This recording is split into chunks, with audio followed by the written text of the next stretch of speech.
What's up, everybody? You're watching the J-Red Show on YouTube. After a heartbreaking Buffalo sports loss for both the Bills and the Sabres, I did go out to the movies to see the movie called Primate. It's pretty much Cujo, except a chimpanzee with a dog. A chimpanzee gets rabies, turns evil, and starts killing people. And I thought it was a so-so movie. I mean, the acting was pretty good, the director was pretty good, but it just felt pretty base. It's just a pretty basic killer animal movie. Like I said, it's very simple plot. A chimpanzee named Ben gets rabies from a mongoose, and he starts killing people.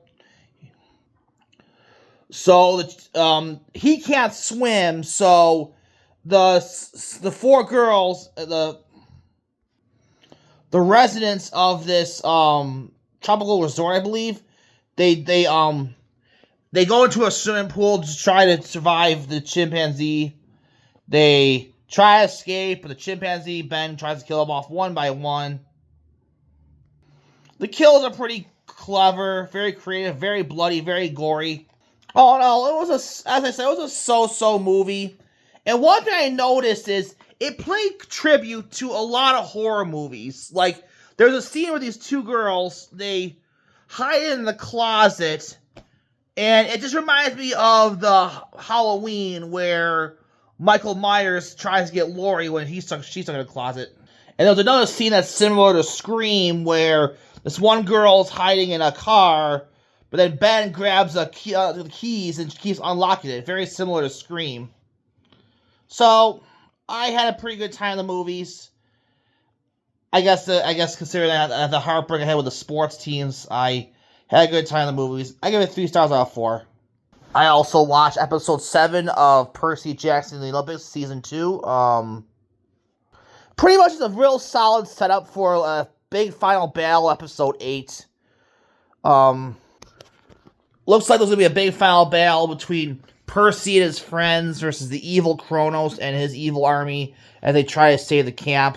I mean, I thought this episode was solid, but all in all, just a big setup for episode 8. So there's really not much to talk about. I really enjoyed it. Finally, there is Star Trek, the newest Star Trek show, Star Trek Starfleet Academy. And this has got a lot of crap from fans because it's pretty much turning Star Trek into Beverly Hills 90210. I mean, look at this.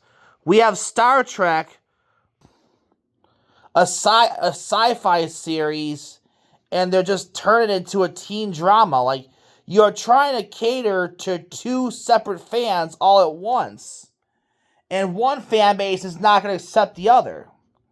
I mean, one reason why Star Trek has gotten a lot of haters ever since the Kelvin Star Atlantic title started in 2009 is because it really felt like it changed the way Star Trek runs. Like, Star Trek was kind of a sci-fi western, and then all of a sudden it just changed with J.J. Abrams' 2009 Star Trek movie.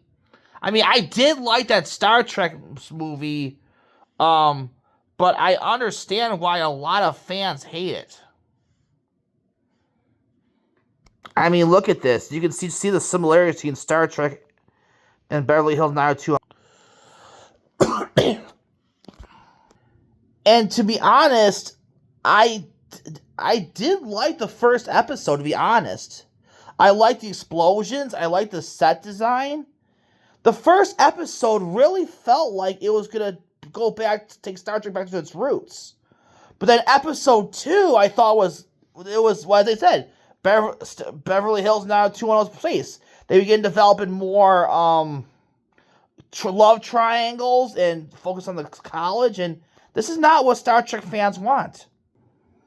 And speaking of which, we have Steve's news. Kathleen Kennedy is out at Lucasfilm, and Dave Filoni is taking over. Kathleen Kennedy has received a lot, just like Star Trek's Kathleen Kennedy. He has received a lot of heat from fans for failing to plan out the sequel trilogy and just numerous mistakes along the way. Like, The sequel trilogies are see the negative reaction. Book of Boba Fett's going to see a negative reaction. Acolyte see a negative reaction. But those have been a lot of good things about the Disney era. The first 2 seasons of Mandalorian, Andor's been good. But anyhow, Kathleen Kennedy's out and Dave Filoni's in. Dave Filoni I really like. I do like Ahsoka. I do like Clone Wars. He's really good with his animated stuff. That's where I feel like Dave Filoni thrives. But I'm looking forward to see what direction Filoni takes the franchise in. We have we have the Mandalorian Grogu coming up. We have Starfighter movies coming up. And I think this is a good choice, but not everybody's behind it. On to WWE now. Drew McIntyre is going to face Randy Orton for the WWE title. This is likely going to be Randy Orton's could be Randy Orton's final title push because he's 45 years old. John Cena's gone. AJ Styles looks like he's on his way out. So I would like to see Randy Orton win. I'm really hoping we see I want to see Randy Orton versus... Actually, I don't know what I want, because on one hand, I do want to see Randy Orton versus Cody Rhodes at WrestleMania. But I do think Drew McIntyre deserves a long title run. So I wouldn't be happy if we saw Cody versus Drew at WrestleMania. If Cody wins his third straight Royal Rumble and Drew McIntyre retains and we have a rematch. I do hope we see Randy Orton versus Cody Rhodes. I am hearing rumors that the match at WrestleMania will likely be the third match between Roman Reigns versus Cody Rhodes, which I will not like. So that's what I've been watching recently. I've been watching for older shows. I've been watching Buffy the Vampire Slayer. I'm on season 1 of that right now.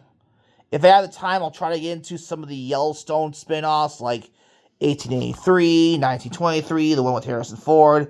And there's a new Yellowstone show coming out. That'll probably be the next show to binge. Before I leave, I'm gonna fill out the spoilers section of Primate. So we'll give us the spoilers 5, 4, 3, 2, 1. So, what are your thoughts on these shows? Here at Trader Jerry show. I'm gonna do a quick spoiler run of Primate. There's a guy named Doug Lambert. He goes in there and he's killed by Ben. But then we go to 36 hours earlier where Lucy Pinmore, a young college student, arrives at the airport after spending years away from his father. Her father's deaf, so we kind of see a perspective of a deaf person. And then, as I said, from there we see their chimpanzee named Ben, who turns evil by being bit by a mongoose and getting rabies. Like I said, it's Cujo with a chimpanzee instead of a dog. But then Ben starts killing them off one by one. Eventually, the father comes back to the apartment and sees the chimpanzee kill everyone, and they manage to kill off Ben. Well, in a kind of a horror movie cliche, they stab Ben. He seemingly dies, but then he gets up, chases them one more time, and then he falls on a chair, impaling him, killing him off for good. So, as I said, it's pretty much a generic horror movie. It's Cujo with a chimpanzee instead of a dog, but I had a pretty good time.